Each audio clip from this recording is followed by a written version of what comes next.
What is a demand letter in a personal injury lawsuit? Hi, I'm Tom Friedman. I'm a lawyer in Nevada, and a demand letter is a letter to the other side that explains, one, why they are responsible for your injuries, and two, why they need to pay you compensation for your injuries. So what is actually in the demand letter? It's got three important parts to it. The first part is showing the other side why they are at fault. Now, this can be something as simple as a police report. It could be video if you've got video of an accident. It could be testimony from witnesses. But the reason you have this is no matter how injured or damaged a person may be, if somebody else isn't at fault, you don't really have a claim. So step one is showing the other side that they are at fault, and use whatever evidence you've got to show that and put that in the beginning of your demand letter so the reader is going to understand that, hey, me, or if the insurance company is reading it, the insurance company's insured is responsible for the accident. So once you put in the evidence that this other person is responsible, the second part of the demand letter is showing what your injuries really are.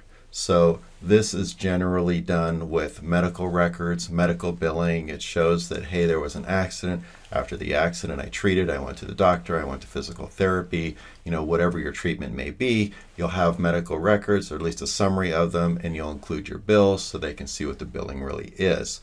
Now, there's other ways of doing this. For example, if you were off work, you probably would get a letter from your doctor saying this person was off work for this many days. You could show what your daily earnings is to make your claim for being off of work.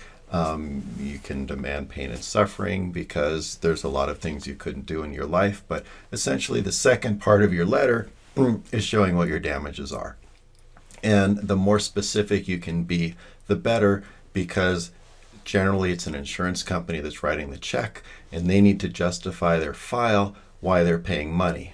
If the second part of your letter just says, I was hurt, my life sucks, that really doesn't give them anything. They like data. If you can get them the medical bills, if you can get them some photos, if you can get them letters from the employer, all that will build their file and give them a good reason to pay you money. Now, the third part of the demand letter is the actual demand, and that's a number.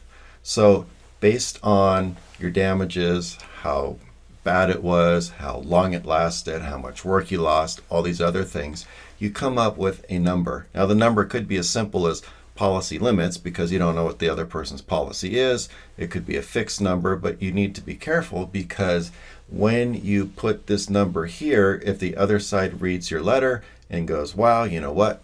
My insured is responsible, and this person really was injured, and I think this number on the bottom is reasonable, they will call you up or send you a letter, and they will accept your demand.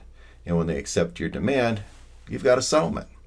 So make sure that your number has some basis in reality, and maybe, just maybe, that'll get the case done quick and early. If you've got any questions, please feel free to give me a call, drop me an email. Thanks very much for watching.